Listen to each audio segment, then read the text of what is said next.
తిరుమల తిరుపతి దేవస్థానంలో లడ్డూ కల్తీ, ప్రసాదం కల్తీ, భక్తి కూడా కల్తీ. ఎందుకు ఇది? ఎందుకు ఇలా చేస్తున్నారు? ఒకవేళ జగన్ గవర్నమెంట్లో కనుక జరిగుంటే ఎందుకని సిట్ వేసి సిబిఐ ఎంక్వైరీ ఎందుకు చేయట్లేదు? ఇది టీడీపీ ప్రభుత్వంలోనే అప్రూవల్ అయింది. ఎందుకని? టీటీడీ ప్రతిష్టను దెబ్బతీసే ప్రయత్నం. లడ్డూ ప్రసాదం గురించి పక్కన పెడితే టీటీడీలో అంటే తిరుమల తిరుపతి పైన కొండ మీద ఉన్న చర్చిలని పగలగొట్టించే దమ్ము పవన్ కళ్యాణ్కి కానీ, మోడీకి, ప్రధానమంత్రికి, ఇండియా ప్రెసిడెంట్కి ఉందా? ప్రజలు సమస్యలతో సతమతమైపోతుంటే వాటి గురించి పక్కన పెట్టి జగన్మోహన్ రెడ్డి ఎన్ని పఫ్ఫులు తిన్నాడు, వాటికి ఎంత బిల్ అయింది? జగన్మోహన్ రెడ్డి బాత్రూమ్ లెట్రిన్ పోయే కమోడ్డు 24 లక్షల 34 లక్షల ఉచ్చ ఎలా పోస్తాడు? పోతే కడుక్కుంటాడా కడుక్కోడా? ఇది కూటమి ప్రభుత్వం ఈ 100 రోజుల్లో చేసింది. ఎన్నో మర్డర్స్ జరిగాయి, పసిపిల్లల మీద అఘాయిత్యాలు జరిగాయి.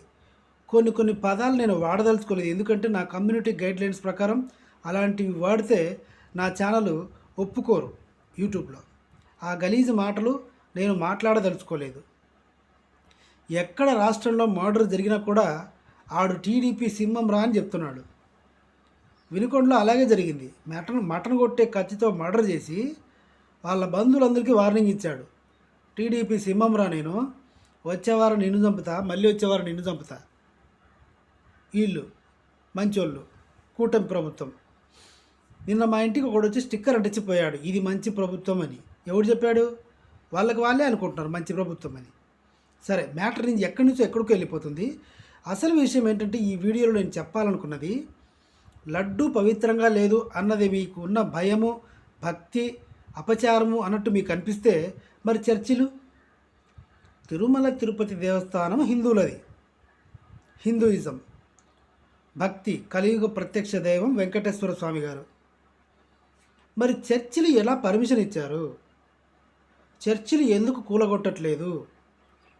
తిరుమల తిరుపతి ప్రసాదం అపవిత్రమైంది కల్తీ నెయ్యి వాడడం వల్ల, కరెక్ట్. మరి ఈ చర్చిలు ఉన్నప్పుడు ఎందుకు అపవిత్రం కాలేదు?